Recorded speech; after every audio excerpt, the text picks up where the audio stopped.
Hello, so today we're going to be cooking some mini bella sauteed mushrooms. This is a simple recipe. We're going to use just a few ingredients, but you can make these in any and many different ways. We're going to be using red onion, but you could use shallot, you could use regular onions. I only have red onions today, so that's going to add a little bit more flavor and more depth.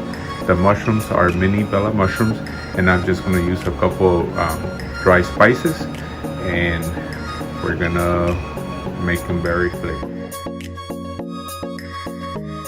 So now everything has been chopped.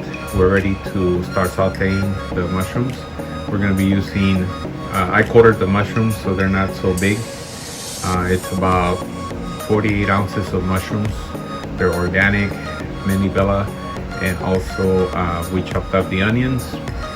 We put 1 tablespoon of paprika, 1 tablespoon of Italian seasoning, but you could use any spices you want. We're also gonna saute them in butter, but I'm gonna also add a couple of tablespoons of olive oil so that way the butter doesn't burn. But the butter is gonna give it some great flavor. We're also gonna do some minced garlic. I used about 6 cloves because I love garlic, and also some thyme. We're gonna have it sauteing in there, and then at the end we're gonna take out the thyme because we just want the flavor. So now I'm gonna show you how to do it in the stove. Got the cast iron pan. It's an enamel Dutch oven. I like it because it fits the mushrooms, and by the time they shrivel down, because they're sauteed, and it'll fit everything in there, and it's a very good cooking vessel because the heat disperses very well. So right now I'm heating it up, and then we're gonna add the 2 tablespoons of oil, and we're gonna melt the butter.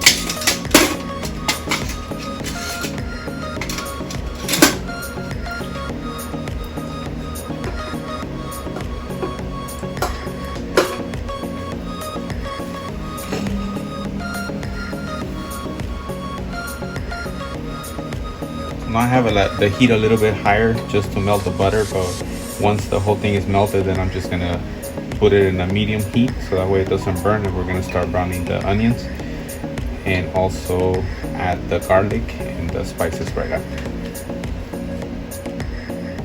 So now the onions are being sauteed.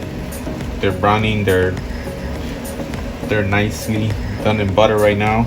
I'm using a big spatula because later I'm going to use it to toss all the mushrooms, and you're going to see they're going to pretty much fill up the pot, but later on they're going to go down in size. But I need the big spatula right now to be able to toss them all around to make sure that all the mushrooms are touching the bottom of the pot, so that way they all brown evenly and they don't get burned, or some of them don't get cooked.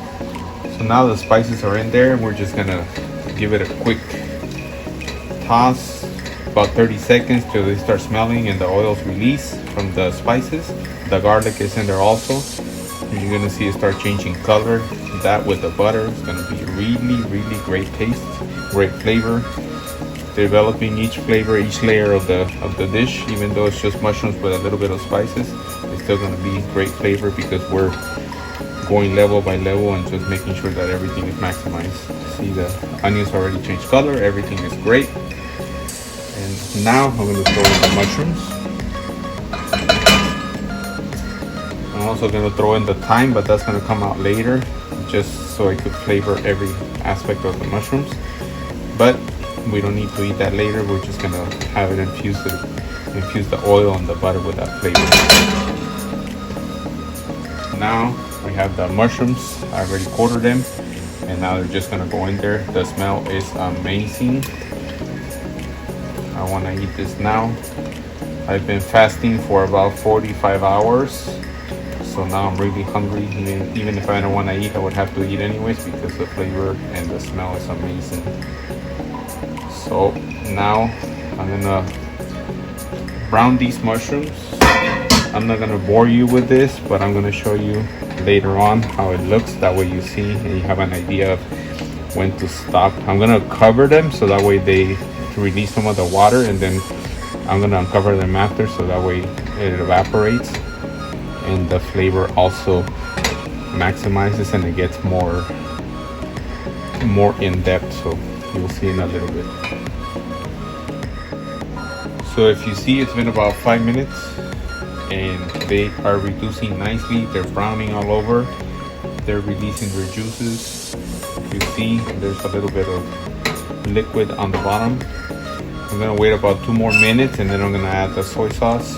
I might add some white wine vinegar and some Worcestershire sauce, however you say that. And then that way they'll simmer a little bit in that liquid also, and they'll get all the flavor before it evaporates, and then they'll get more flavor. But right now they're already flavorful enough. They're ready to eat like that, but I like to saute them a little bit more and have them simmer in a little bit of soy sauce, so that way they have a nice flavor in the end. This is gonna serve about, I would say, 6 people. Even if you don't have a dish to go with them, this could be a side dish, or you could eat them just like that. I'm eating keto at the moment, so this is all I'm gonna have for lunch. It should be very tasty. I could probably eat the whole thing, but I'm gonna try to have some boundaries and limits here, so I'm just gonna have a portion. But you could probably eat about 2 people could probably eat about 3 days out of this, so it should be a pretty nice and budgety meal, so you'll be happy. So you see how they released all the water. They have all the liquid there, so I'm just gonna bring that up to a simmer and add some soy sauce for more flavor. So I decided that I was actually hungrier than I thought, so we're gonna have the mushrooms with some baked tilapia in the oven. It's actually a really easy recipe. Just gonna put it in the oven, wrapped in foil for about 10 minutes. It's already been marinated with just some spices, and now I'm gonna throw it in the oven and I'll show you the finished dish. So here's the finished product. We have the mushrooms on the left as a side dish with a little bit of chopped parsley on top, and also the finished tilapia. It took 10 minutes in the oven. Temperature went up to 140. It's a little high, but at least it's gonna be nice and tasty. And I hope you make this recipe and enjoy.